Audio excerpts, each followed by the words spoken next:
만유주 여호와 우리를 도우니 피난처요. 세상의 난리를 그치게 하시니 세상의 장덕이 쓸데없네. 높으신 여호와 우리를 구하니 할렐루야. 괴로이 심하고 환난이 극하나 피난처이신 여호와요.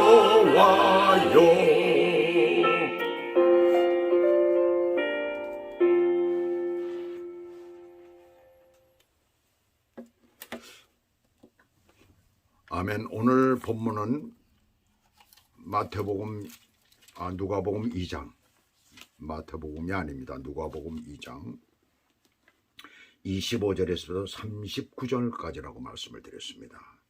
제목은 주의 위로를 기다리며 준비하는 자, 주님의 위로를 기다리며 준비하는 자라는 제목을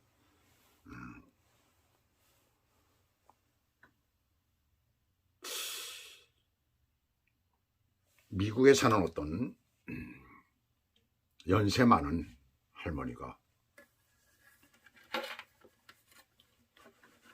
미국에 살다가 한국을 다시 돌아가게 됐어요. 왜냐하면 남편이 먼저 죽고 그리고 아이들이 각기 각 타주에 멀리 살기 때문에 한 1, 2년쯤 있다 보니까 살맛이 나질 않는 거예요.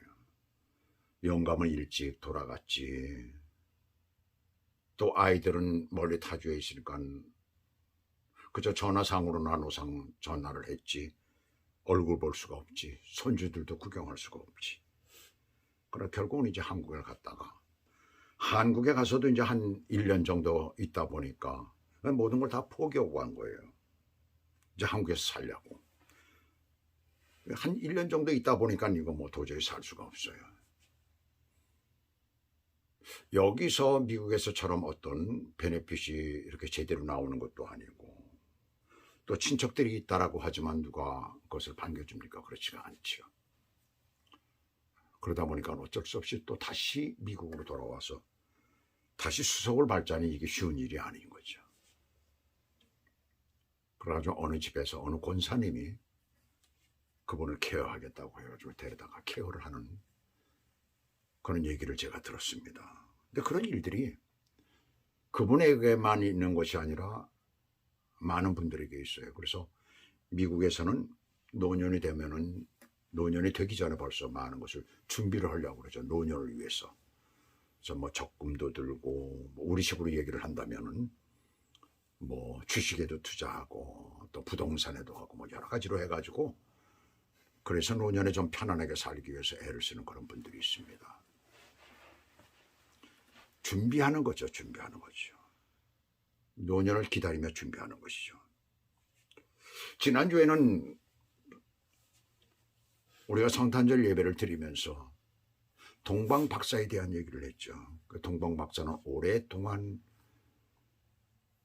기다리며 준비한 자들이 어떻게 보면은 별을 연구하는 사람들이었기 때문에 그래서 그 얘기를 제가 이제 드렸고 목자들은 양을 집에서 느닷없이 찾아왔던 그래서 주님을 뵙게 되죠. 그 두 부류가 뵙습니다. 오늘 본문의 내용은 마지막으로 주님을 본 그 부류들이에요.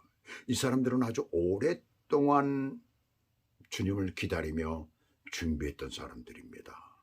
시몬이라고 하는 사람은 성전 내외를 드나들면서 아마 이렇게 정말 주님 오실 날을 기다리며 이렇게 기다렸던 것 같아요. 그리고 안나라고 하는 선지자는 여자 선지자인데 그 사람은 성전 안에서 84세가 되도록까지 그렇게 이제 그 예수님을 기다리면서 기도를 하면서 금식을 주야로 했다라고 오늘 하나님 말씀 우리들에게 말씀 성경 저희들에게 말을 하고 있습니다. 그런데 예수님께서 그 아기 때이죠. 아기 때 그 부모가 이 아기 예수를 데리고서는 이제 성전으로 가서 정결례로 드리려고 갔다가 그분들을 만나게 되는 장면입니다. 그것이 오늘 본문의 내용이죠. 이 정결례라는 게 뭐예요? 아이가 처음 태어나게 되면은 세 가지 단계를 거치게 됩니다. 남자일 경우에 특별히. 그래서 남자아이들은 난 지 8일 만에 할례라는 걸 행하게 되죠. 왜? 부정하다라고 해가지고. 그래서 7일 동안 부정했다라고 해서 8째 된 날에는 할례를 행합니다. 그래서 남자아이들에게는 그것이 유대인이건 또한 이방인이건 종들이건 모두가 다 이스라엘 안에 들어와서 사는 사람들은 모두가 다 거기에 해당이 되는 것입니다. 그래서 할례를 행하게 되는 거예요. 그리고 또 한 가지가 있어요. 정결례라는 게 있어요. 정결례. 그래서 남자 사내 아이들은 33일 만에 정결례를 행하고 여자 아이들은 66일 만에 행한다라고 레위기 12장 4절과 5절에서는 그렇게 말씀을 하고 있습니다. 근데 또 한 가지가 있어요. 그것은 특별히 남자 아이인데 그것도 장남에게만, 맏아들에게만 행해지는 그런 예가 있습니다. 바로 그것이 헌신예입니다. 헌신예라고 하는 것입니다. 그것은 한 달 후에, 그렇기 때문에 정결례를 행하러 와가지고 헌신예까지 하게 되는 거죠. 특별한 것은 이 헌신예는 제물을 드려서 이렇게 제사를 드리는 것이 아니라 정결례를 행할 때는 번제와 속죄제를 드립니다. 그래서 양을 드리고 또 비둘기 새끼 뭐 이렇게 하는데 집비둘기나 산비둘기를 하게 되는데, 그때 돈이 없는 사람들은 집비둘기나 산비둘기 2마리를 가지고 와가지고선 하나는 번제로 하나는 속죄제로 드렸었던 거예요. 그런데 이 헌신예는 그런 제사를 드리는 것이 아니라 속전을 드렸어. 속전을. 그래서 사나이일 경우에는 5세겔, 1세겔은 성인 하루 일당 4일치라고 합니다. 그렇다면 약 20일치, 굉장히 비싼 거예요. 가만히 생각을 해보니까 헌신제를 하면서 맏아들이기 때문에 그런지 몰라도 굉장히 큰 돈을 갖다가 속전으로 이렇게 드렸다라는 것을 알 수가 있습니다. 그래서 5세겔, 5세겔을 갖다가 속전으로 드렸다라는 것을 알 수가 있어요. 그래서 이 정결례를 드리게 되면 완전히 이제 되는 거죠. 그래서 그 예를 행하기 위해서 오늘 그러니까 한꺼번에 드리는 거예요. 그렇게 되는 거죠. 정결례와 헌신예를 맏아들이기 때문에 이제 그렇게 되는 것입니다. 그 예를 드리러 갔다가 이 시므온과 안나를 만나게 되는 거예요. 자, 여기서 여러분들에게 한번 묻습니다. 자, 이 세 부류가 있습니다. 동방박사의 부류와 또한 목자들과 그 다음에 성전에서 기다리던 이 시몬이나 안나, 이 세 부류 중에서 여러분들이 가장 마음에 드는 부류는 누구입니까? 누가 가장 마음에 듭니까? 동방박사예요? 아니면 목자들입니까? 그냥 일하다가 느닷없이 천사가 내게 말을 전해줘가지고 느닷없이 가서 예수님의 탄생을 보는 그런 축복을 내가 받았다라는 것을 여러분들이 원합니까? 아니면 동방박사처럼 별을 연구하다가 왕의 별이 나타나는가 보고서 정말 저거는 왕의 별이다라고 해가지고 그 왕의 별을 보기 위해서 따라왔다가 예수님의 탄생을 보는 것을 여러분들이 기뻐하시겠습니까? 아니면 오랫동안 준비하며 기다리는 사람들을 여러분들이 기뻐하십니까? 좋아하십니까? 저는 당연히 세 번째입니다. 이 시므온과 안나처럼 오랫동안 기다리며 준비했던 사람. 왜 그럴까요? 왜 그렇게 제가 생각했을 것 같습니까? 동방박사나 이 목자들은 예수님의 탄생, 초림, 처음에 이 땅에 오신 것에 대한 경배요, 그 탄생에 대한 축하요, 뭐 이런 것이 되겠지만은, 그러나 세 번째 시몬과 안나는 미래를 우리들에게 말해주고 있기 때문에 그렇습니다. 미래 우리들에겐 어떤 미래의 일이 있습니까? 초림은 예수님께서 이미 이 땅에 오셔서 우리에게 구원의 귀한 역사를 이루어 주셨잖아요. 오늘 본문에도 그 내용이 나오지 않습니까? 예수님이 오신 것에 대해서 시몬이 그 얘기를 하고 있잖아요. 그러나 재림은 장차 우리에게 올 것입니다. 그래서 우리가 그것을 지금부터 준비해야 된다는 것을 여기서 우리는 깨달아야 되는 것입니다. 이 시몬이라고 하는 사람에 대해서 오늘 여기 나옵니다. 그 소개를 하면, 첫 번째 소개를 하면 어떤 사람이 재림의 때를 기다릴 수 있을까? 그 사람은 초림을 지금 기다렸지만 우리는 이 말씀을 보고 재림을 기다려야 된다는 얘기입니다. 주님이 이 땅을 통치하실 날을 우리가 기다려야 된다는 것입니다. 그렇다면은 이 말씀 속에서 시몬은 도대체 어떤 사람일까? 오늘 말씀을 보게 되면 그는 의롭고 경건한 사람이다 라고 이렇게 말씀을 하고 있어요. 의롭다는 말은 헬라어로 디카이오스라는 말인데 이 말은 바로 옳다라는 얘기예요. 정의롭다는 얘기입니다. 그 사람은 나쁜 것을, 옳지 못한 것을 보지 못한다는 얘기죠. 한마디로 옳은 어떤 일인지 옳다라는 그런 말입니다. 그러면 경건이라는 이 말은 뭐예요? 율라베스라는 말이에요. 율라베스라는 말은 두렵다, 두려워하다라는 말도 되고 또 꽉 붙잡다라는 그런 말도 됩니다. 근데 이 말씀을 우리가 그냥 해석을 할 땐 그렇지만 이 말씀이 쓰인 것은 하나님에게 한정되어 있다라는 것을 여기서 말씀하고 있는 거예요. 하나님을 두려워하고 그 하나님을 꼭 붙잡고 나아가는 사람, 믿음으로 나아가는 그것을 여기서 말하고 있다는 얘기입니다. 그러니까 우리가 이 세상을 살면서 마지막을 우리가 준비하며 예수님의 재림을 기다리며 예수님의 통치하실 날을 기다리는 우리 그리스도인들은 어떤 경우가 있어도 옳은 삶을 살아야 될 것이고 주님만을 꼭 붙잡고 믿음으로 바로 나아가야 된다는 것을 여기서 말씀하고 있는 거예요. 요 며칠 전에 금년 들어와가지고 참 비극적인 일이 하나 생겼죠. 마약 투약 혐의를 받아가지고 경찰에서 불러서 가서 조사를 받고 있던 사람, 근이 20일, 2달여 가까이를 갔다 그렇게 검사를 받았죠. 조사를 받았죠. 그 받았던 그 이선균 씨라고 하는 그 배우가 자살을 했습니다. 저도 그 배우 참 좋아해요. 선하게 생겼기 때문에. 목소리도 좋고 또 아주 선하게 생겼습니다. 많이 보면. 참 그 사건을 이렇게 보면서 우리 대한민국이 지금 처해져 있는 이 비리, 이 더럽고 추함이 아주 적나라하게 드러나고요. 그 사람은 얼굴에서 보듯이 굉장히 선한 사람인데 어쩌다 거기에 한번 들어갔던 것이 빠져버리게 된 거예요. 거기에. 악한 무리들이 그를 둘러싸고 그를 모략하고 그를 넘어뜨리고 그로 말미암아서 무려 3억 5천이라는 돈을 뜯기기도 하고 본인은 잘 모르는 가운데서 그런 일이 일어났을 수가 있다는 얘기입니다.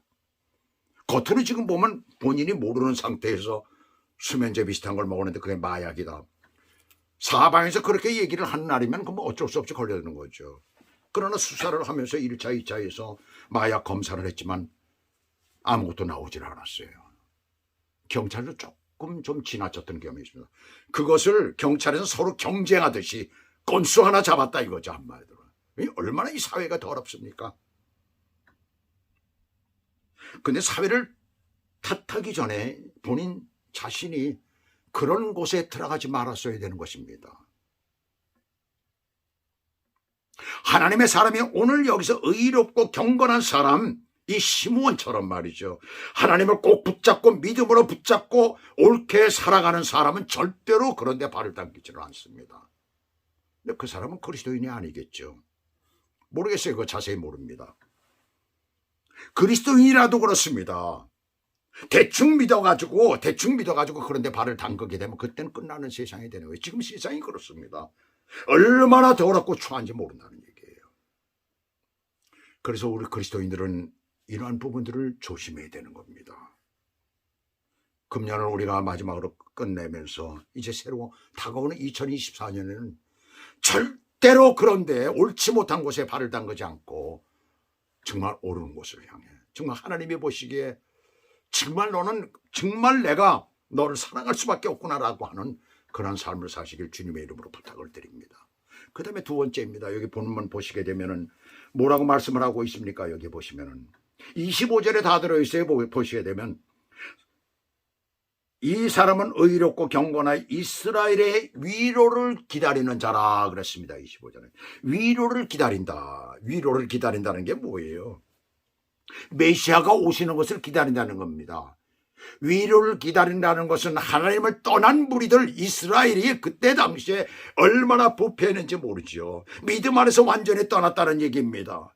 하나님께서 율법을 주시고 그 율법을 지키도록 이스라엘 사람들에게 그렇게 했지만 그들은 그것을 제대로 지키지 않고 제멋대로 살았고 정말 그들이 마음속으로 하나님을 온전히 믿질 않았다는 얘기입니다.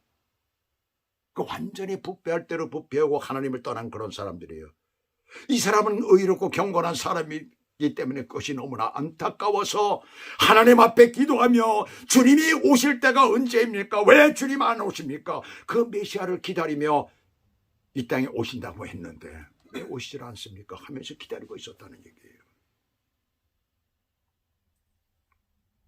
바로 이 메시아가 오셔서 그 모든 문제를 해결하실 것이다. 메시아가 오셔서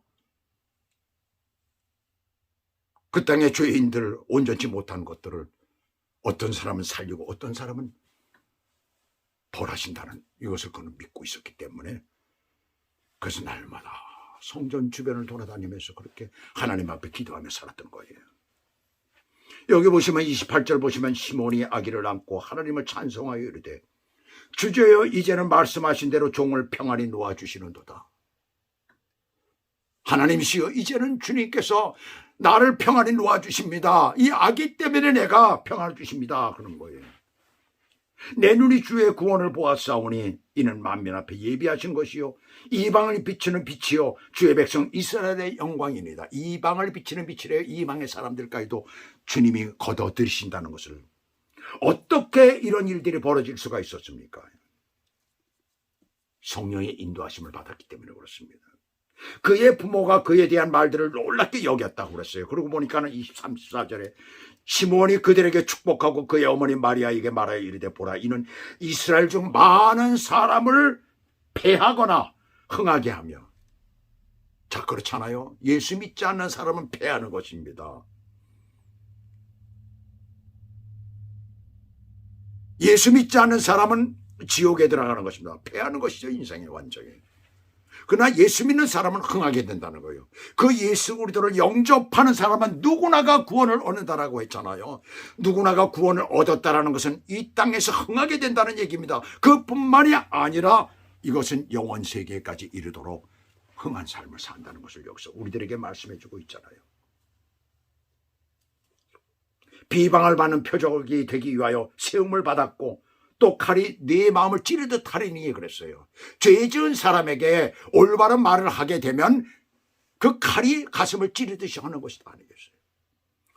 얼마나 지금 세상이 사악한지요. 그렇게 죄를 많이 짓고도 끄떡없어요. 끄떡없어요. 실실 웃어대면서 비웃고 있는 거예요. 증거가 없으니까. 그 사람을 잡아놓을 증거가 없으니까. 증거가 없다 이거 내가 다 없앴다 이거죠 한마디로.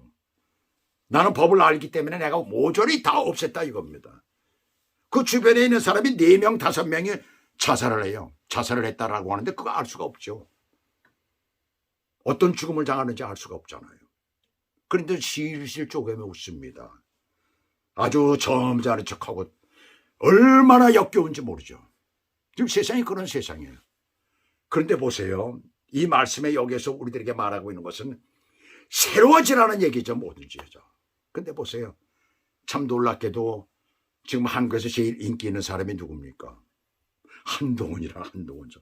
법무부 장관. 법을 집행하는 사람은 누구든지 제일 싫어합니다. 그래서 법을 집행하는 그 법무부 장관 하면 세상에 좋아하는 사람 다 한 번도 없어요. 대한민국 건국 이래 지금까지 내가 살아오면서 많은 정치인들을 봤지만은 단 한 명도 법무부 장관 좋아하는 사람 없었어요. 누구든지 다 그래요. 근데 아니 법무부 장관이 세상에 그렇게 인기가 있을 수가 있어요. 완전히 무비스타보다도 더 인기가 있어요. 그 사람이 가는 곳마다 사람들이 따라다닙니다. 왜 그럴까요? 사람들이 박수를 치고 그럽니다. 왜 그럴까요? 아직 뭐 대통령 정치의 일선에 들어가지도 않았는데 대통령 차기 대통령 누구 하면은 80몇 프로가 나오더라고요. 왜 그렇습니까? 모두가 다 갈망하고 있습니다. 이 땅이 새로워지기를 바란다는 얘기입니다. 죄가 없어지기를 바란다는 것입니다. 바로 우리 주님이 그 위로를 우리에게 주시는 줄 믿습니다. 초림 때에도 이 시몬 같은 사람에게 위로를 주신 예수님이지만 재림의 때에도 우리에게 그런 위로를 주실 것이에요. 바로 그러한 사람이 들어와 가지고 이 세상을 좀 올바르게 만들어 놓고 좀 바로 세워야 되는데 그 사람이 뭐 종교가 기독교는 아니라는 건 저도 알고 있습니다. 그러나 하나님께서 또 일시적으로 그런 사람들을 세우실 수가 있는 거 아니에요. 좀 한국에 그런 사람이 나온다는 게 얼마나 참 고마운지 몰라요. 뭐 4선이니 5선이니 무슨 뭐 정치 구단이 다 그 잘못된 사람들이에요. 얼마나 많은 것을 그동안에 해먹었겠습니까? 얼마나 많은 부정을 그 사람들이 다른 사람들에게 저질렀겠어요. 아마도 뻔히 알죠. 근데 이 미국도 마찬가지예요, 보면. 그래서 미국도 새로운 사람이 되기를 원합니다. 이 내년에 이제 미국에 대선이 있는데 트럼프하고 바이든이 맞붙을 것이다라고 보는데 저는 제발 두 사람 다 안 나왔으면 좋겠어요. 좀 새로운 사람이 나왔으면 좋겠습니다. 좀 새롭게 끌어갈 사람. 좀 뭔가 좀 힘차게 좀 해나갈 수 있는 사람. 좀 그런 사람들이 나왔으면 좋겠어요. 옛날에 군사독재라고 했지만 박정희 세대가 그때 시대에 군부 독재를 한 그 사람들은요. 절대로 애매한 사람들 잡아가지 않았습니다. 죄 지은 사람들 잡아갔죠. 죄 지은 사람은 그 사람을 욕을 합니다. 사상이 다른 사람 잡아갔지요. 죄 지은 사람들 깡패들 잡아갔죠. 절대로 온전하게 사는 사람 잡아가지 않았습니다. 그때 그래서 희망이 있었어요. 희망이. 근데 지금 세대는 어떻습니까? 희망이 없습니다. 그래서 한동훈 같은 그런 사람이 나오니까 박수를 치는 거예요. 희망이 없는 세대의 새로운 사람. 바로 우리 그리스도인들도 그렇다는 얘기입니다. 여지껏 우리가 그랬지만 이제 우리는 그 세상을 향해서 또한 그러한 일들을 향해서 우리가 나아가야 되는 것입니다. 이 잘못된 이 세상을 우리가 바꿀 수 있는 그러한 믿음의 사람들이 되어야 되는 거예요. 그 다음에 마지막으로 보시게 되면은 성령 충만해야 되는 것이죠. 여기 보시게 되면. 자, 시몬이 어떤 사람이냐라고 한다면 성령이 그 위에 계시더라라고 말씀하고 있습니다. 성령이 그 위에 계시더라라고 말씀을 합니다. 25절에 다 들어있어요. 지금 보시게 되면. 성령이 그 위에 계시더라. 성령이 그 위에 계시다라는 것은 그때 당시에 시몬 때는 어느 때입니까? 구약시대죠. 그래서 성령께서 직접 우리 안에 들어와서 역사하시는 것이 아닙니다. 위에 계시는 거예요, 한마디로. 근데 지금은 어떻습니까? 우리가 요한복음 14장 16절에 보시게 되면 예수님께서 이렇게 말씀을 하십니다. 내가 보혜사를 너에게 보내겠다라고 말씀하시면서 그가 너희와 함께 하실 것이다 라고 말씀합니다. 보혜사는 성령님을 보내신다는 거예요. 그래서 지금은 예수 믿는 사람들은, 구원받은 하나님의 백성들은 우리 안에 예수님이 우리와 함께 동행하신다는 사실이에요. 그래서 우리는 두렵지가 않습니다. 조금도 우리는 겁날 것이 없다는 얘기예요. 왜? 예수님의 영이신 성령께서 우리와 함께 계시기 때문에 성령께서 우리를 돌봐주시고 우리가 악한 길로 가지 않게 하시고 단지 우리가 주님 앞에 무릎을 꿇어 기도하면 이 안나처럼 말이죠. 정말 성전을, 하나님의 성전을 지키면서 또 우리가 믿음을 지키면서 이렇게 하나님의 말씀 안에서 그렇게 살 때에 우리는 결코 무너지질 않습니다. 성령께서 우리를 온전한 길로 인도해 주시기 때문에 그렇습니다. 그러한 삶을 사시기를 주 예수 그리스도 이름으로 축복합니다. 기도하시겠습니다. 하나님 아버지, 오늘도 우리에게 아름답고 복된 말씀을 허락해 주심을 감사드립니다. 이 말씀 안에서 우리가 금년을 마치고 또 새롭게 시작하오니 주께서 우리 가운데 역사해 주셔서 참으로 주의 은혜 가운데 우리가 바로 세워지고 하나님의 뜻대로 순종하는 믿음의 사람들이 될 수 있도록 저희를 축복해 주시옵소서. 늘 성령을 의지하여서 우리가 모든 것을 미리 준비하고 살아갈 수 있는 저희들이 되도록 인도하시고 축복해 주시옵소서. 예수 그리스도 이름으로 감사하며 기도 올리옵나이다. 아멘.